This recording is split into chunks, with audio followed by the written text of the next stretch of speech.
தோழர், நம்ம தமிழக முதலமைச்சர் வந்து அவருடைய ஆஸ்தான ஜோதிடருக்கு அரசியல் உயர் பதவி கொடுத்தாரு.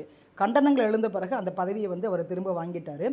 அதற்கு பிறகு வந்து நெற்றியில தொடர்ச்சியாக வந்து அரகஜா அப்படின்ற ஒரு குங்குமத்தை வந்து அவர் வச்சுட்டு வராரு. என்னவாக இருக்கும்? இது இழிவான நாடகம். இவர் ஒரு 10-15 நாளுக்கு முன்னாடி இங்க போனார்ல, திருச்செந்தூர் கோயில், அதுக்கப்புறம் ஷிர்டி சாய்பாபானா, இதுதான் சமூகத்தில் இந்த கருத்து வரணும். அதுதான் இவங்களை எல்லாம் திருத்தும் அல்லது விரட்டும் அரசியல்ல இருந்து.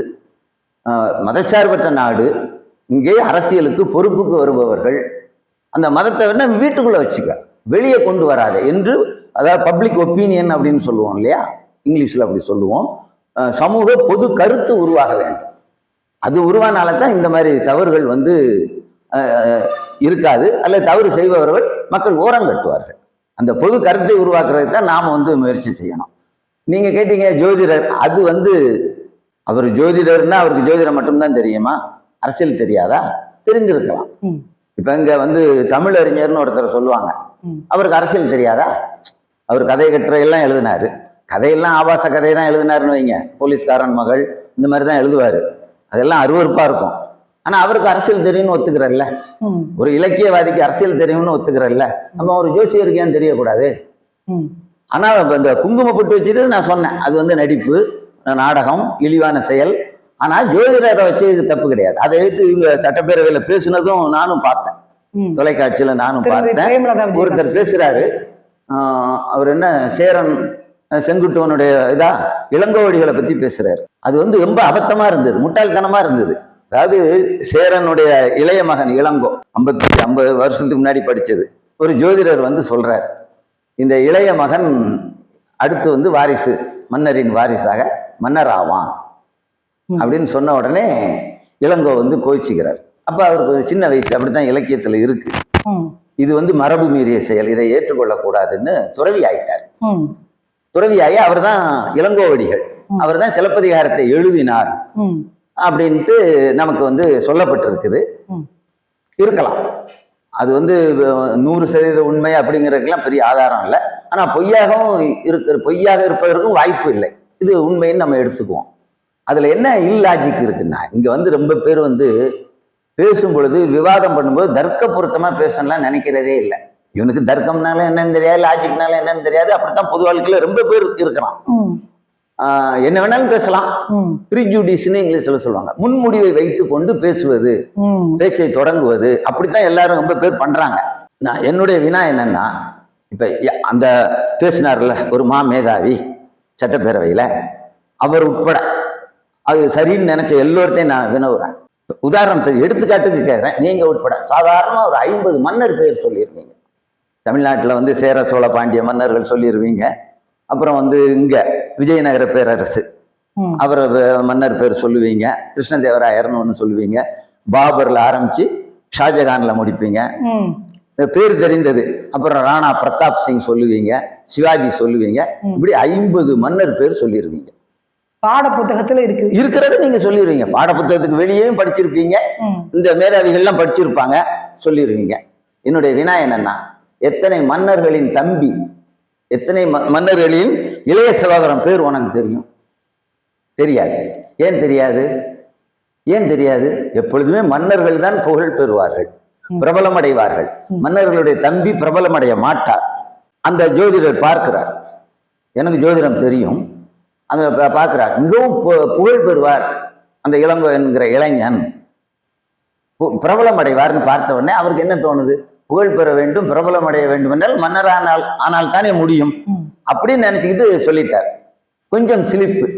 அவர் பலன் கணித்து சொன்னதுல கொஞ்சம் சிலிப்பு. எத்தனையோ மன்னர்கள் நமக்கு பேர் தெரிந்தாலும் அந்த மன்னர்களுடைய தம்பி பேர் தெரியாது. குமணன் தெரியும், இளங்கோமணன் ஒருத்தர் தெரியும், இப்படி சிலருக்கு தான் தெரியும். அவுரங்கசீப் தெரியும், அவுரங்கசீப் சகோதரர்கள், மூத்த சகோதரர் பேரு தான் நமக்கு தெரியும், தாரா ஷிகோ. அவர் பெரிய அறிஞர். அவருக்கு அரபி மொழி தெரியும், பாரசீக மொழி தெரியும், சம்ஸ்கிருதம் தெரியும். இத்தனை மொழிகள் தெரிந்த பேர் அறிஞர், இலக்கியத்துல பெரிய ஆளு, தத்துவத்திலாம் வாசிச்சு பெரிய தத்துவ வேதங்கள்லாம் நடத்துறவர். அவர் மூத்தவர், ஷாஜகானுடைய மூத்த மகன். 3வது மகன் அவுரங்கசீப்பு தன்னுடைய 3 சகோதரர்களையும் தனக்கு மூத்தவர் 2 பேரையும் இளைய ஒரு சகோதரனை கொன்று விட்டு அவர் ஆட்சியை பிடிக்கிறார். இப்படி சில சகோதரர்கள் தான், மன்னர்களின் சில சகோதரர்கள் தான் நமக்கு தெரியும். அப்ப அதுல வந்து கொஞ்சம் சின்ன தடுமாற்றம் அந்த ஜோதிடருக்கு ஏற்பட்டது. பிரபலம் அடைவார் என்ற உடனே அவர் என்ன நினைச்சிட்டாரு, மன்னரானால் தானே பிரபலம் அடைய முடியும், அதனால மன்னர் ஆவார்னு சொல்லிட்டார். அது சின்ன தடுமாற்றம், அவருடைய கணிப்பில் கணித்ததை சொல்வதில் சின்ன தடுமாற்றம். அவர் வந்து கம்யூனிஸ்ட் பேர் வச்சிருக்கிற ஒரு அமைப்பு, அதனுடைய மாநில செயலாளர் சொல்றாரு, பாரதி சொல்லியிருக்கிறார், அது எனக்கும் தெரியும், சோதிடம் தானே இகழ்னு சொல்லியிருக்கிறார். சரி, அப்ப பாரதி வந்து காணி நிலம் வேண்டும் பராசக்தின்னு சொல்லியிருக்கிறார், அதை நீ ஏத்துக்கிறியா? ரெண்டும் பாரதி சொல்லியிருக்கிறார், அதுல ஒன்றுதான் நீ எடுத்துக்கிற, கரெக்ட். அவருக்கு வேண்டியதை நீ எடுத்துக்கிற, எனக்கு வேண்டியதை நான் எடுத்துக்கிறேன். திருவள்ளுவர் என்ன சொல்லியிருக்கிறார், ஊழிர் பெருவழி யாவுல மற்றொன்று சூழினும் தான் முந்துரும்னு சொல்லியிருக்கிறார்ல. இன்னொரு இடத்துல என்ன சொல்றாரு, தெய்வத்தான் ஆகாதெனினும் முயற்சி தன் மெய்வருத்த கூலி தரும்னு சொல்றாரு. அப்ப ஊழை வலியுறுத்திய திருக்குறள், அரசு அலுவலகம் எல்லாத்துலயும் திருக்குறள் வச்சு படம் வச்சிருக்கிறிய, திருக்குறள் எழுதி போடுறிய, பேருந்துல எல்லாம் திருக்குறள் ஒண்ணு எழுதி போடுறல்ல, எதுக்கு எழுதி போடுற, நிறுத்து. 10 குறள் எழுதினார், ஊழ் என்று ஒரு அதிகாரம், அதிலே 10 குறள், அதுல ஒண்ணுதான் இப்ப நம்ம சொன்னது, ஊழிர் பெருவழி யாவுல அப்படிங்கிறது அது சொன்னதுதான். ஊழ் தான் பெருவழி கொண்டது, மற்றொன்று சூழினும். எதை குறிப்பிடுறாரு, நீ ஏதாவது முயற்சி செய்தாலும் தான் முந்திரும், அது முந்தி கொண்டு அது நினைத்தையே செய்யும். எது, ஊழ். விதின்னு சொல்லணும், மக்களுக்கு புரியுற மாதிரி சொன்னா ஊழ் இலக்கிய வார்த்தை, நடைமுறையில பேச்சு வழக்குல விதி முந்தி விடும் அப்படின்னு சொல்றாரு. ஏன் திருக்குறள் எல்லாம் படம் வச்சிருக்கிற? அப்ப இந்த மேதாவிகள் அதை கேட்கணும். அதாவது மாமா மேதாவிகளா இருக்கிறாங்க, மான்னா பெரிய பெரிய பெரிய மேதாவிகள், மாமா மேதாவிகளா இருக்கிறவங்களுக்கு இந்த லாஜிக் புரியாது. அதாவது அவங்களுக்கு ஒரு மூளையில வந்து ஒரு அரிப்பு, அதை சொரியணும் தானே. இது இந்த வார்த்தை வேற எப்படி வரும்? நீ ஜோதிடத்தை ஏற்றுற, அது தனி சப்ஜெக்ட், அது தனியா பார்த்துக்கலாம். இங்க வந்து இதை வந்து ஏன் புகுத்தணும்? ஆனா அதுல என்ன இதுன்னா, விஜய் எந்த அளவுக்கு ஒரு அரசியலே தெரியாத அரசியல்வாதி இருக்கிறார் என்பதுதான் அபத்தம். இவெல்லாம் சொல்லிட்டா நீ ஏன் வந்து இது பண்ணணும்? அப்ப உனக்கு என்று சொந்த, விஜய்க்கு என்று சொந்த கருத்து என்று எதுவும் இல்லை. யாரோ சொல்றதை கேட்டுட்டு அவர் நண்பர் போடலான்னு போட்டீங்க, அப்புறம் திருப்பி 7-8 பேர் கத்தியவுடன் அந்த கத்துரையில லாஜிக் இருக்கா இல்லையா, அதுவும் உங்களுக்கு பார்க்க தெரியல. நீங்களாம் தமிழ்நாட்டின் முதல்வராக இருக்கீங்க. ஐயோ பாவம், நான் உங்களை குறை சொல்லல, பாவம் தமிழ்நாட்டு மக்கள். என்ன பண்றது, தமிழ்நாட்டு மக்கள் தலையில விதி அப்படித்தான் எழுதி இருக்கிறதோ. விஜய் போல ஒருவர் வருவார், அவர் தான் அவங்களுக்கு தெரிந்தவர்கள். அவங்க வீட்டுல எல்லாம் வந்து ஜோசியம் பார்க்கவே இல்லையா? கோயில லோன்னு போகலையா? தேர்தல் முடிஞ்ச பிறகும் பூம்பா பக்கத்துல இருக்கிற கோயிலெல்லாம் போகலையா? அங்க போய் யாகம் நடத்தவில்லையா? சத்ரு சம்ஹார யாகம், அது என்னன்னா எதிரியை அழிக்கும் யாகமா, அதெல்லாம் நடத்தலையா? அங்கெல்லாம் போயிட்டு என்ன அவங்க பகுத்தறிவு பிரச்சாரத்தை அங்கெல்லாம் பண்ண மாட்டீங்களா? ஊருக்கு தான் உபதேசமா? திருமதி பிரேமலதா விஜயகாந்த் என்ன சொல்றாங்கன்னா, நீங்க ஆஸ்தான ஜோதிடர்னா நீங்க பர்சனலா வச்சுக்கோங்க, உங்களுடைய உணர்வுகளை நாங்க மதிக்கிறோம், அரசியல்ல உயர் பதவி கொடுத்து ஏன் வைக்கணும், அதுதான் எதிர்க்காங்க. அது சரி, ஆஸ்தான ஜோசியராக வச்சாரு, உதவியாளராக, தனி உதவியாளராக வைத்தார். ஜோதிடர்னா வேற எதுவுமே தெரியாதா? இல்ல, அவரே சொல்றாரு, நான் ஜோதிடம் சொன்ன பிறகு அவர் ஆட்சியை பிடிச்சாரு சொல்றாரு. அது இருக்கட்டுங்க, அவருக்கு அப்ப ஜோதிடத்தை தவிர வேற எதுவுமே தெரியாதா? அவர் ஜோதிடர் பிரபலம் ஆகிவிட்டது அவர் குற்றமா? அவருக்கு பல விஷயம் தெரியும், அரசியல், அவருக்கு அரசியலே தெரியாதுன்னு உங்களுக்கு தெரியுமா? இவருக்கு அரசியல் ஆலோசகராகவும் இருக்கலாம் அல்லவா? அவருக்கு ஜோதிடம் தெரியும், ரொம்ப பேருக்கு ஜோதிடம் தெரியும், அது எனக்கு தெரியும். பிரபலமான தமிழ்நாட்டு ஜோதிடர்கள் யார் யாருன்னு எனக்கு தெரியும். அவங்ககிட்ட எந்தெந்த அரசியல்வாதி போனான், ஏன் போனான், அவன் பேரெல்லாம் எனக்கு தெரியும். இதெல்லாம் நடிக்கிறாங்கிறான். நான் என்ன சொல்கிறேன், நடிக்காதே. வள்ளலார் என்ன சொன்னார், உள்ளொன்று வைத்து புறமொன்று பேசுவோர் உறவு கலவாமை வேண்டும்னார். இங்க எல்லோரும் உள்ளொன்று வைத்து புறமொன்று பேசுகிறான் என்று நான் சொல்கிறேன், ரொம்ப மரியாதையா சொல்றேன். பேசுகிறான்னு சொன்னா நீங்க அவமரியாதைன்னு நினைக்கக்கூடாது. இவர்களுக்கெல்லாம் இதுக்கு மேல மரியாதை கொடுக்க முடியாது நாட்டுல. உள்ளொன்று வைத்து புறமொன்று பேசுபவனை இதுக்கு மேல மதிச்சா அது தப்பு. அது நான் அந்த தப்பு செய்யவே மாட்டேன். இப்ப ஊருக்கு உபதேசமா?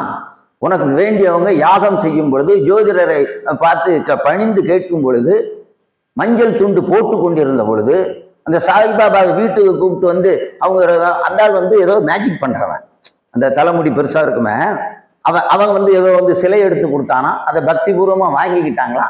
நீங்க வந்து உபதேசம் பண்றதா? நம்ம தமிழ் சமூகத்தை புரிந்து கொள்ள வேண்டும். நிறைய பேருக்கு ஜோதிடம் தெரியும். அவன் 100 பேருக்கு ஜாதகம் பார்த்து பார்த்து 1/4 முக்கால் ஜோசியன் ஆனவன்லாம் ரொம்ப பேர் இருக்கிறான். அவன்லாம் அமைச்சனாக இருக்கிறானே. இப்ப ஒருத்தர் ஹோமியோபதி தெரியும்னு வைங்க, ஹோமியோபதி தெரிந்ததுன்னா உயர் பதவி கொடுக்க கூடாதா? ஏன் சொல்றேன்னா, ரொம்ப பேருக்கு நான் சொல்றது புரியாது, அதுக்கு நான் கவலைப்பட முடியாது. ஹோமியோபதி அதாவது மருத்துவ விஞ்ஞானமே அல்ல, ஹோமியோபதி போலி மருத்துவம் என்று லண்டனிலிருந்து வெளிவருகின்ற லான்செட் என்று ஒரு ரொம்ப பிரபலமான, உலகம் முழுக்க பிரபலமான பத்திரிகை, மேகசின், அது எழுதிக்கிட்டே இருக்கு, தொடர்ந்து எழுதிக்கிட்டே இருக்குது. பல ஆண்டு காலமாக ஹோமியோபதி எழுதிக்கிட்டே இருக்குது. ஏன் ஹோமியோபதி மருத்துவக் கல்லூரி அரசு நடத்துறாங்க மதுரை திருமங்கலத்துல? அப்ப ஹோமியோபதி சரியான மருத்துவமா இல்லை என்று முடிவு செய்ய வேண்டுமா வேண்டாமா? ஏன்னா ஹோமியோபதி நல்லா தெரியும். அப்ப சித்த மருத்துவத்தை அல்லபதி மருத்துவர்கள் ஏற்றுக்கொள்வதே இல்லை இன்னைக்கு வரைக்கும். நான் சொல்றேன், அதாவது 100க்கு 99 விட அதிகம், 1995 அல்லபதி மருத்துவர்கள் ஹோமியோபதியை ஒரு நல்ல மருத்துவ முறை என்று ஏற்றுக்கொள்ளவே இல்லை. அதற்கப்புறம் 1005 பேர் இருக்கிறார்கள் ஏற்றுக்கொள்வார்கள். அல்லபதி மருத்துவம் படிச்சுட்டு அதுல எம்பிபிஎஸ் முடிச்சு அதற்கு மேல் எம்டி படிச்சுட்டு ஹோமியோபதி மருத்துவத்தை இப்பொழுது பிராக்டிஸ் செய்து கொண்டிருப்பவர்களே எனக்கு தெரியும். அப்படி சில அறிஞர்கள் ஹோமியோபதி மருத்துவ நூல்கள் எழுதி இருக்கிறார்கள் வட இந்தியாவில், அவர்களையும் எனக்கு தெரியும், அவர்களுடைய புத்தகங்கள்லாம் நான் படிச்சிருக்கிறேன். அப்ப ஹோமியோபதி விஞ்ஞானம் இல்லைன்னு மிக பிரபலமான உலகம் முழுக்க பெயர் தெரிந்த லான்செட்ங்கிற பத்திரிகையில எழுதிக்கிட்டு இருக்காங்க. தொடர்ந்து எழுதி கொண்டிருக்கிறார்கள், சில 10 ஆண்டுகளாக எழுதி கொண்டிருக்கிறார்கள். ஏன் அரசாங்கத்தில் வச்ச? அரசாங்கத்திலே வச்சுக்கிட்டு பேராசிரியர்களுக்கு சம்பளம் கொடுத்து ஹோமியோபதி மருத்துவர்களை உருவாக்குவது எப்படி சரியாக இருக்கும்? அதை பத்தி யாராவது கேட்டானா? கேட்கல. அப்ப அதை பத்தி அறிவே இவங்களுக்கு கிடையாது. அரசில் உயர் பதவியெல்லாம் கொடுக்கல. அமைச்சர்கள் ஒவ்வொருவருமே 2-3 செயலாளர்கள் வைத்துக் கொள்ள முடியும். தனி செயலாளர் என்று ஒருவர், துறை ரீதியாக ஒரு செயலாளர், அது பெரும்பாலும் துறை ரீதியாக இருக்கிற செயலாளர் அரசு பணியில் இருப்பவர்களை எடுத்துக்கொள்வார்கள். மத்திய அமைச்சர் கூட தமிழ்நாடு மாநில அரசு பணியில் இருக்கிற ஒருத்தரை தன்னுடைய செயலாளராக, ஒன்றிய அரசில் இருக்கின்ற அமைச்சர் செயலாளராக எடுத்துக்கொள்ள முடியும். அதற்கு சட்டம் இருக்கிறது, விதிகள் இருக்கின்றன. இவர் தன்னுடைய தனி செயலாளராக வைத்துக் கொண்டார். கேட்க வேண்டியதை கேட்கவில்லை. சபாநாயகர் மத பிரச்சாரம் செய்கிறாரு, அதை கேட்கல. அதான் நான் சொல்றேன், இங்கே ஒரு மோசமான விஷயம் நடந்து கொண்டு இருக்கிறது. என்ன கேட்டிருக்கணும்? விஜய் முதல்வர் தானே, அவர் முதல்வராக இல்லாத பொழுது ஒரு கட்சியின் தலைவராக இருந்த பொழுது பரந்தூர் கேள்விப்பட்டிருக்கிறார்களா இவர்கள்? பரந்தூருக்கு போயிட்டு வந்தீங்க, ஒன்றிய அரசின் திட்டம் அது, அதாவது பிஜேபியின் திட்டம் அது. ஏதோ ஸ்டாலின் தான் மானங்கட்டு போய் அதை ஆதரித்தார். நீங்கள் அந்த மக்களுக்கு சார்பாக அவர்களை சந்தித்து பேசினீர்கள். இப்பொழுது உடனடியாக அதை நிறுத்துகிறேன் என்று சொல்லுங்கள்னு வாயை திறந்திருக்கணும். நீ யோக்கியமானவன் அப்படி இல்லை வாயை திறந்திருப்ப. அப்ப இதை பேசக்கூடாது. அந்த முகநூல்ல நான் எழுதியிருக்கிறேன், முதலில் அதை செய். அடுத்து இன்னொன்னு, 2018ஆம் ஆண்டு மே 22ஆம் தேதி எடப்பாடி 14 பேரை சுட்டு கொண்டார் தூத்துக்குடியில. ஸ்டெர்லைட்டு ஒரு மோசமான ஆலை, சுற்றுச்சூழல், காற்று, மண், நீர் அனைத்தையும் கெடுத்தது. தூத்துக்குடியை சுற்றி இருக்கிற, அதாவது பரப்பளவு பார்த்தோம்னா ஒரு 50-60 சதுர கிலோமீட்டர் பரப்பளவுல எல்லாத்தையும் கெடுத்தது. அதை எதிர்த்து 1.5 லட்சம் மக்கள் தூத்துக்குடியில கூடுறாங்க. மாவட்ட ஆட்சியர் அலுவலகத்தை முற்றுகையிடுறார்கள். எடப்பாடி பழனிசாமி 14 பேரை சுட்டுக் கொள்கிறார். அதை கண்டித்து நீங்க அங்க போய் பார்த்தீங்கல்ல, அதாவது ஜோசப் விஜய்க்கு அரசியலும் தெரியாது, ஒன்றும் தெரியாது. அன்னைக்கு எல்லாரும் பார்த்து பேசினாங்க, அண்ணே நீங்க கட்சி ஆரம்பிக்க போறீங்க, அதனால இப்ப போய் பார்த்து வந்துருங்க. பார்த்தீங்கல்ல. அதுக்கப்புறம் நீதிபதி அருணா ஜெகதீசன் அவர்கள் தலைமையில் ஒரு நபர் விசாரணை கமிஷன் போடப்பட்டது. எடப்பாடியார் தான் போடுறாரு. அவங்க தெளிவாக எழுதினாங்க. அந்த அறிக்கையை நான் வாசிச்சு பார்த்துருக்கிறேன். 3 வால்யூமா இருக்கும், 3 தொகுதிகளாக இருக்கும். அதான் சட்டப்பேரவையில் எல்லா உறுப்பினர்களுக்கும் கொடுப்பாங்க. அதை ரொம்ப நாளா வெளியிடலை.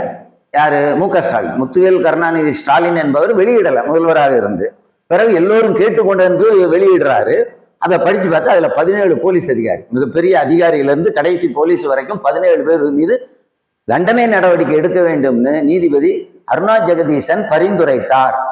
அதே நடவடிக்கை எடுங்கள். நீங்க தூத்துக்குடிக்கும் போயிட்டு வந்தீங்க, பரந்தூருக்கும் போயிட்டு வந்தீங்க, இதில் நடவடிக்கை எடுங்கள்னு பேசணும். அதுதானே மக்கள் சார்பாக கேட்பது. இப்ப நான் மக்கள் சார்பாக தான் கேட்கிறேன், என் சார்பா இல்லை. எனக்கு பரந்தூர் பக்கம் நிலமே இல்லை, தூத்துக்குடியிலேயும் நிலமே இல்லை.